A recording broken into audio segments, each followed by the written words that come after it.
Simone Weil's understanding of attention has great implications for learning and education.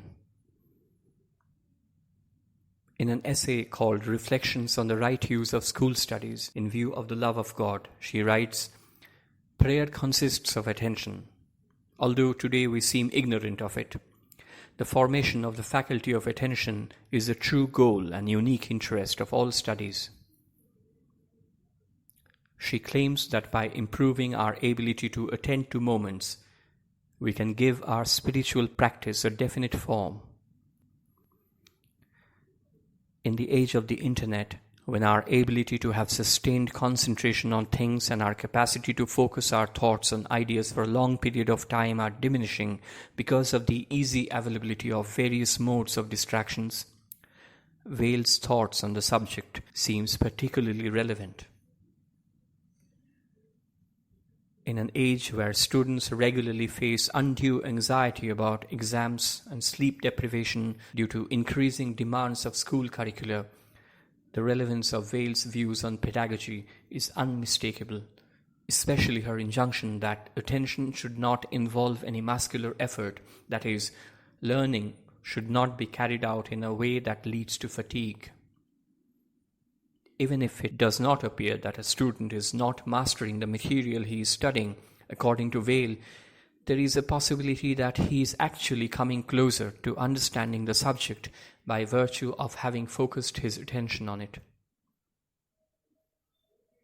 Weil's thoughts on school education can be seen to have gone beyond the peripheries of pedagogy and anticipated modern developments in neurology, which seem to confirm her misgivings about the devastating effects of the demands of performance-oriented studying.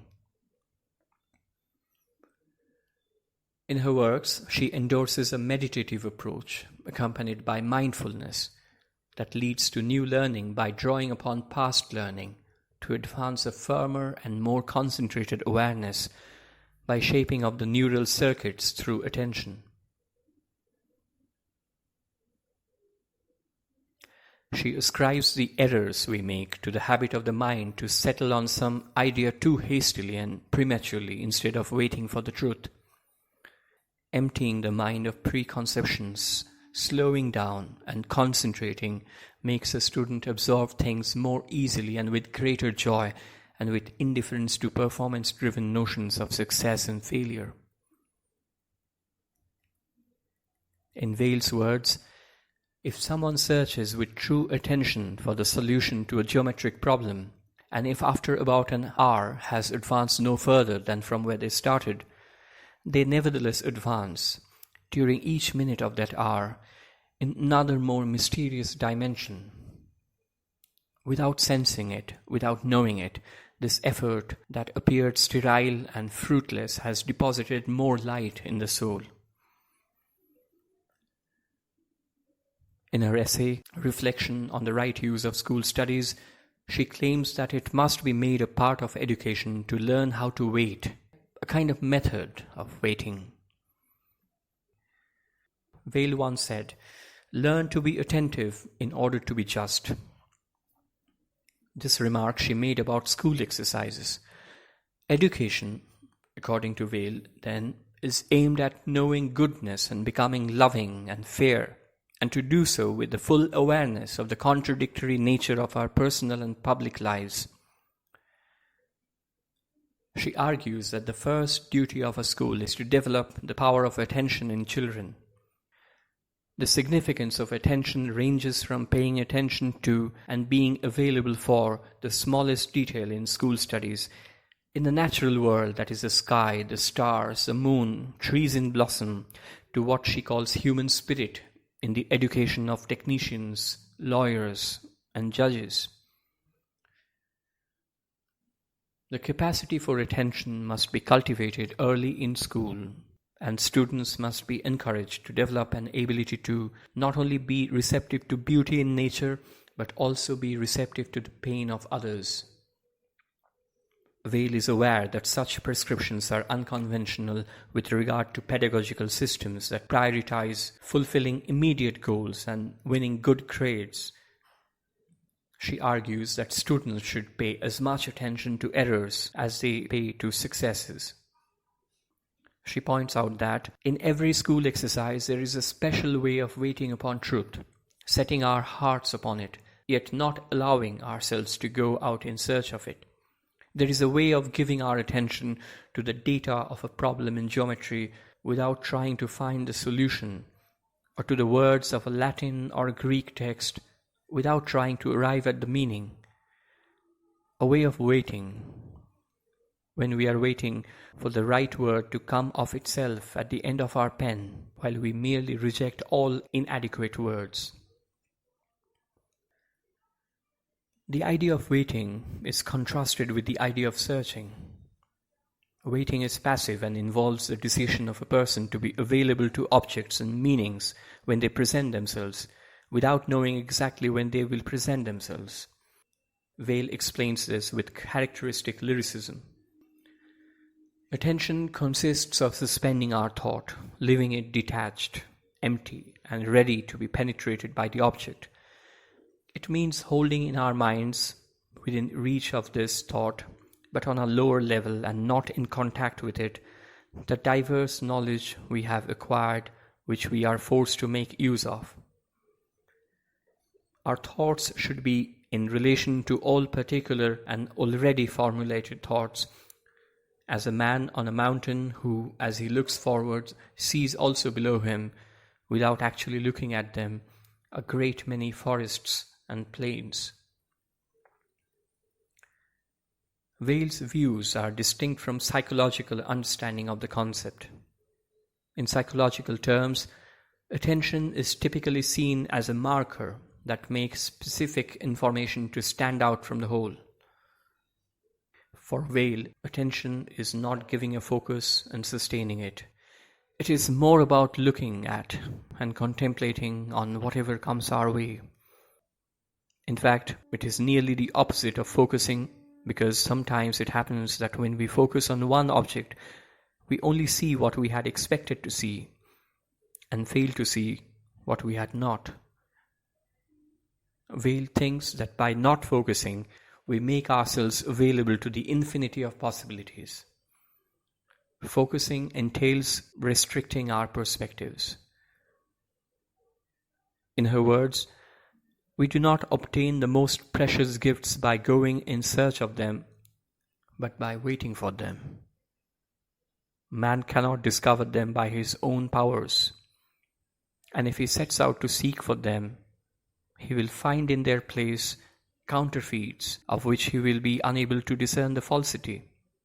For Weil, the chief object of attention is God and the good, followed by truth and beauty.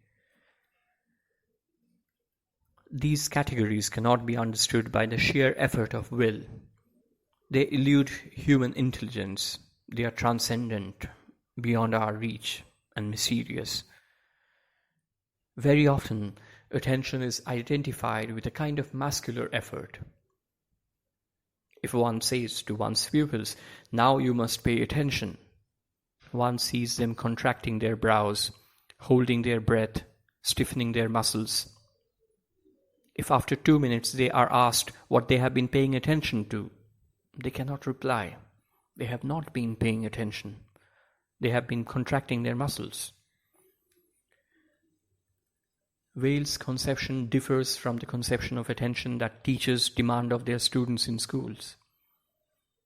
A conception that is common in the field of psychology, that is, the temporary attempt of the will to focus on an object.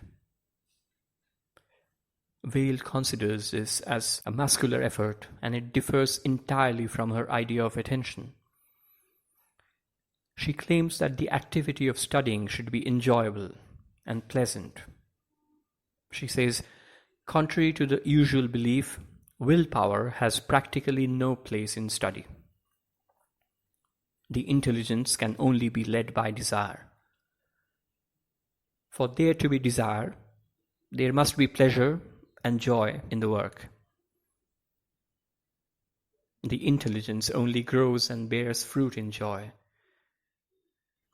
Studying is neither a matter of problem solving, nor mastering skills, nor memorizing formulae. It is actually a preparation for higher methods of attention that take precious gifts such as truth, beauty, good, and especially God, as she claims the highest form of attention only makes contact with God, and such attention is prayer. Even when it appears that no real progress is being made, all sincere efforts at waiting will expand our attention. In Weil's words, if we concentrate our attention on trying to solve a problem of geometry, and if at the end of an hour we are no nearer to doing so than at the beginning, we have nevertheless been making progress each minute of that hour in another more mysterious dimension. Weil regarded school studies as the groundwork for developing this mysterious dimension, which is to learn to be open and available to things beyond the grasp of human will and intelligence. For Weil, the virtue of humility is nothing more nor less than the power of attention. It acknowledges the inadequacies of human intelligence and makes us more receptive to the ideas and principles that are beyond our reach. The conventional modalities of school studies focus exclusively on problem solving, learning skills, and memorizing formulae, and thereby encourage a kind of arrogance in students. Students are made to prioritize the ability to solve problems, score better in exams, and be competitive in terms of curriculum-based performance. This approach fosters arrogance rather than humility. For Weil, humility is not a category that can only be talked about in terms of transcendence and mystery peculiar to religion. She explains the idea of humility by using an image of a mind in a prison. She writes, "The difference between more or less intelligent men is like the difference between criminals condemned to life imprisonment in smaller or larger cells. The intelligent man who is proud of his intelligence is like a condemned man who is proud of his large cell." Humility comes with the knowledge of the finiteness of our intelligence and the awareness that what is truly valuable lies beyond our capacity. Total attention must be accompanied by humility. It is neither the mental exertion of focusing nor function of will. It is a humble openness and availability to the categories of truth, beauty, good, and God.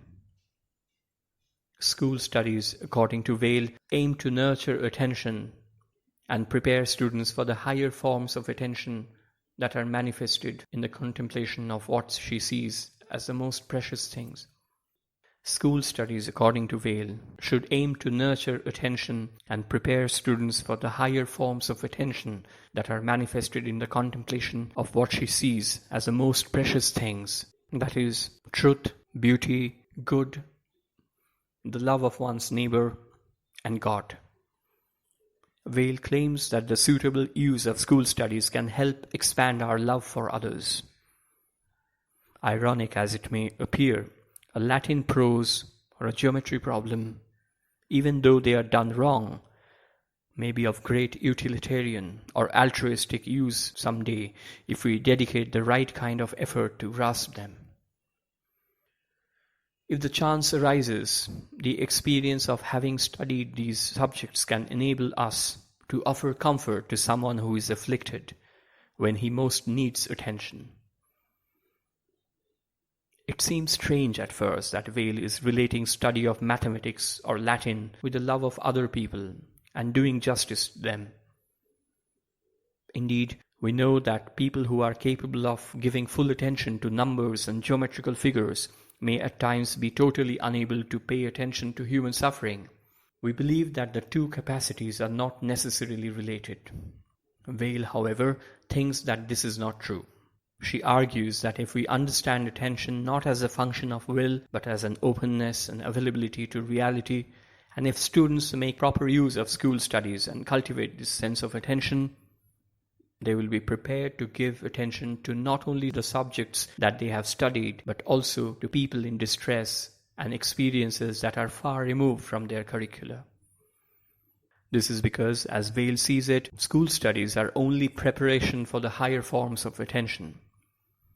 If a student who is able to give attention to Latin prose but not to other people, it does not mean that these involve two different and unrelated kinds of attention, but that the student's attention is underdeveloped. Attention, being open and available to the reality of others, is continuous, whether it is directed to mathematical objects, Latin words, or other people.